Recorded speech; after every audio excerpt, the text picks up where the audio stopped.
અમદાવાદના શાંતિપુરા સર્કલ પાસે ખેડૂતોના અધિકાર માટે કોંગ્રેસે ટ્રેક્ટર યાત્રા યોજી હતી.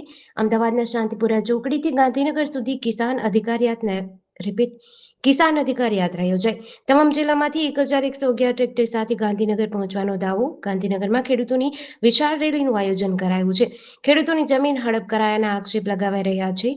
અમદાવાદના શાંતિપુરા સર્કલ પાસે ખેડૂતો મોટી સંખ્યામાં એકત્ર થયા હતા.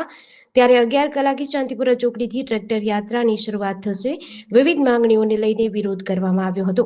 ખેડૂત સંગઠનો દ્વારા દેવા માફી, પાકના યોગ્ય ભાવ, જમીન સંપાદન સહિતના મુદ્દાઓને લઈને સરકાર સામે રોષ વ્યક્ત કર્યો હતો.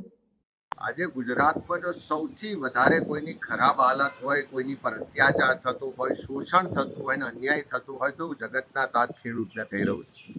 ભારતીય જનતા પાર્ટીના નેતાઓ ખેડૂતોની આવક બમણી કરીશું, ખેડૂતો મારુતિ કાર લઈને પરસેવા નરેન્દ્રભાઈ ભાષણો કરતા. આજે ખેડૂતના ખેતરમાં જબરજસ્તીથી અદાણી અને બીજી કંપનીઓના વીજ પોલ ઊભા કરવામાં આવે છે. એનું જ્યારે વળતર માગે, એના માટેના સમય માગે, પાકની નુકસાની માગે, ત્યારે પોલીસ દ્વારા એને લાકડીઓ મારવામાં આવે છે. મહિલાઓ પર અત્યાચાર થાય છે અને પોલીસને પ્રશાસન જાણે આ કંપનીઓની દલાલ બની ગઈ હોય એવી રીતે વર્તી રહી.